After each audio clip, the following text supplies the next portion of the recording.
राज्य विधानसभा में पूर्व मंत्री व भरतपुर विधायक डॉक्टर सुभाष गर्ग ने लोकायुक्त के दायरे को बढ़ाने का सुझाव दिया है।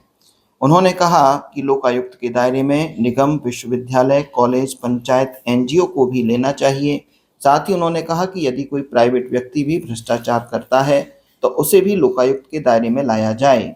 साथ ही उन्होंने कहा कि ईडी, सीबीआई की तरह ही लोकायुक्त को सर्च करने का अधिकार मिलना चाहिए, जिससे भ्रष्टाचार पर अंकुश लग सके।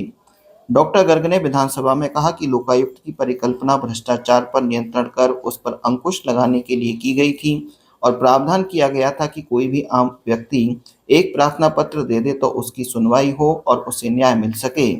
लेकिन लोकायुक्त का क्षेत्र सीमित होने की वजह से पूरी तरह से आम व्यक्ति को लाभ नहीं मिल पाता।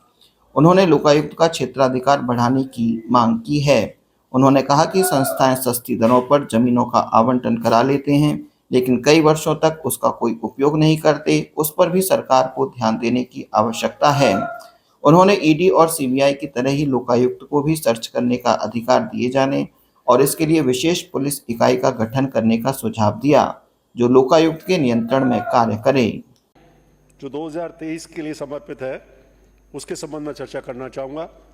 मैं कोई बहुत ज़्यादा लंबी बात नहीं करूँगा, मैं केवल बेसिक जो स्ट्रक्चर है लोकायुक्त की, जो परिकल्पना की गई है, और वो परिकल्पना इसलिए की गई थी कि जो सार्वजनिक जीवन में जो भ्रष्टाचार है उसको कैसे ख़त्म किया जाए, कैसे नियंत्रण किया जाए, कैसे उसको अंकुश लगाया जाए।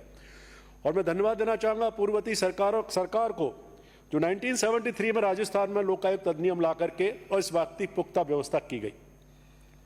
हम चर्चा कर रहे हैं इस लोकायुक्त प्रतिवेदन को, मैंने देखा है, थोड़ा सा पढ़ा भी था। इसमें केसेस के ज़्यादा विवरण दिया गया है और इन्होंने अपनी रिकमेंडेशन में कहा है, बेसिक स्ट्रक्चरल रिकमेंडेशंस दिए हैं कि किस तरह से इंप्रूवमेंट किया जाए और क्या सीमाएं हैं, उनकी लिमिटेशंस हैं। तो माननीय सभापति महोदय, आपके माध्यम से मैं सरकार का ध्यान आकर्षित करना चाहता हूं कि वास्तव में अगर हम भ्रष्टाचार को मुक्त करना चाहते हैं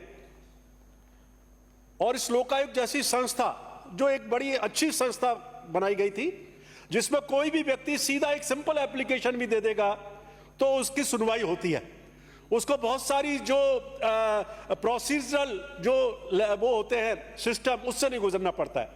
और इसके लिए उन्होंने कहा है कि हमारा जो क्षेत्राधिकार को बढ़ाया जाए। अभी तक इसमें क्या है माननीय सभापति महोदय, कि क्षेत्र इसका बहुत सीमित है।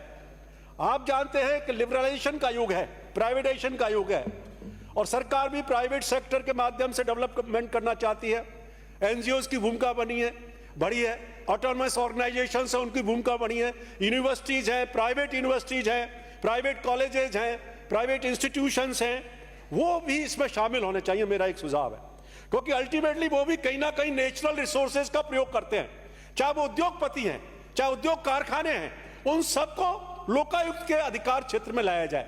और मैं समझता हूं चाहे ये पक्ष है चाहे ये पक्ष है, किसी को आपत्ति नहीं होगी। कोई भी व्यक्ति जो नेचुरल रिसोर्सेज का उपयोग कर रहा है, जमीनों का आवंटन करा लेते हैं, 20-20, 30-30 वर्ष जो उत्पादन नहीं होता है, सस्ती दरों पर भूमि को ले लेते हैं, किसानों की भूमि को अधिग्रहण कर लिया जाता है। तो एक तो मेरा सुझाव यह है कि इसमें निगम, विश्वविद्यालय, NGO, local body, panchayat system, वो भी इंस्टीट्यूशंस प्लस प्राइवेट सेक्टर भी, उसको भी इसमें शामिल किया जाए तो एक बहुत बड़ा एक प्रयास होगा सरकार का।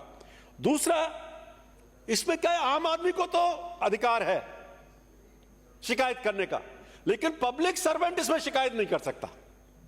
अगर पब्लिक सर्वेंट के, लोक सेवक के संज्ञान में भी कोई चीज आती है तो उसको भी इसमें शामिल किया जाए, जिससे, क्योंकि कई बार कई पब्लिक सर्वेंट बहुत ऑनेस्ट होते हैं, ईमानदार होते हैं, वो भी चाहते हैं कि सिस्टम सुधरना चाहिए।